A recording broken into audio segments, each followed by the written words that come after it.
ಇವತ್ತು ಬೆಳಿಗ್ಗೆ ನಮ್ಮ ವಿಜಯಕುಮಾರ್ ಕೊಡಂಬೈಲು ಅವ್ರದ್ದು ಶಿವದೂತಗಳಿಗೆ ನೆನ್ನೆ ಹೋಗಿ ನೋಡ್ಕೊಂಡ್ ಬಂದೆ,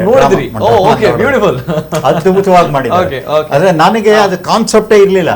ಅವ್ರ ಬಗ್ಗೆ ನನಗೆ ಗೊತ್ತಿತ್ತು, ಅವರು 4 ವರ್ಷದಿಂದ ಸಿನಿಮಾ ಬರೆಯೋದೇ ಬಿಟ್ಟುಬಿಟ್ಟಿದ್ದಾರೆ.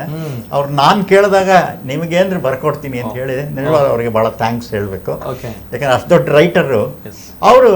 ಸರ್ ನೀವು ನನ್ನ ಡ್ರಾಮಾ ಅಂದ್ರು, ನಾನು ಏನಿದು ಶಿವದೂತಗಳಿಗೆ ಅಂತ ನನಗೆ ಅರ್ಥ ಆಗ್ತಿಲ್ಲ. ಪಿಕ್ಚರ್ ನಾಟಕ ನೋಡಿದ್ಮೇಲೆ 2.5 hours ನನಗೆ ಬುದ್ಧಿ ಎಲ್ಲ ಕೆಟ್ಟೋಯ್ತು.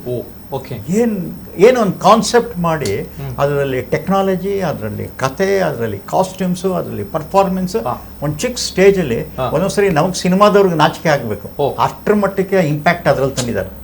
ನಾನು ಹೋದ ಕಡೆ 7,000 ಜನ ಆ ಮೈದಾನದಲ್ಲಿ. ಅದಾದ್ಮೇಲಿಂದ ನಾನು ಇವತ್ತವರು ನನಗೆ ಇಲ್ಲಿ ಶ್ರೀಮಂತ ರಾಜಗುಳಿಗೆ ಅಂತ ಒಂದು ದೇವಸ್ಥಾನ ಕರ್ಕೊಂಡೋಗಿದ್ರು.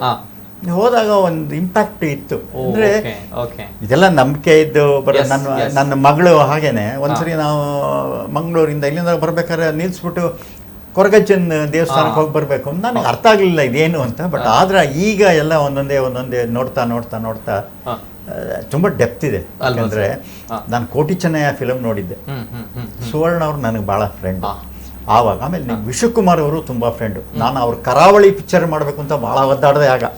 ಯಾಕಂದ್ರೆ ಯಾರು ಕರಾವಳಿ ಶೂಟೇ ಮಾಡಿರ್ಲಿಲ್ಲ, ನಾನು ತೆಗಿಬೇಕು ಅಂತ ಎಲ್ಲ ಮಾಡಿ ಅವ್ರು ಅಷ್ಟೊತ್ತಿಗೆ ಪಾಪ ವಿಶ್ವಕುಮಾರ್ ತೀರೋದ್ರು. ನನಗೂ ಯಾವುದೋ ಬೇರೆ ಪ್ರಾಜೆಕ್ಟ್ ಬಂದ್ಬಿಟ್ಟು ಮಾಡೋಕ್ಕಾಗಲಿಲ್ಲ. ಅವಾಗಿಂದ ಒಂದು ಕರಾವಳಿ ಬಗ್ಗೆ ಅಲ್ವಾ ಇಂಟ್ರೆಸ್ಟ್ ಇದೆ.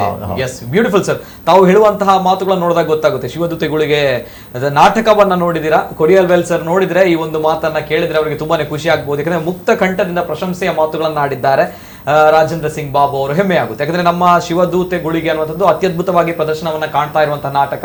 ಕೊಡಿಯಲ್ ಬೈಲ್ ಅವರ ಒಂದು ಕಲಾ ಚಾತುರ್ಯ ಏನಿದೆ ಅದರಲ್ಲಿ ಅತ್ಯದ್ಭುತವಾಗಿ ಕಾಣಲಿಕ್ಕೆ ಸಿಗುತ್ತೆ. ಮುಕ್ತ ಕಂಠದಿಂದ ಪ್ರಶಂಸೆ. Thank you sir.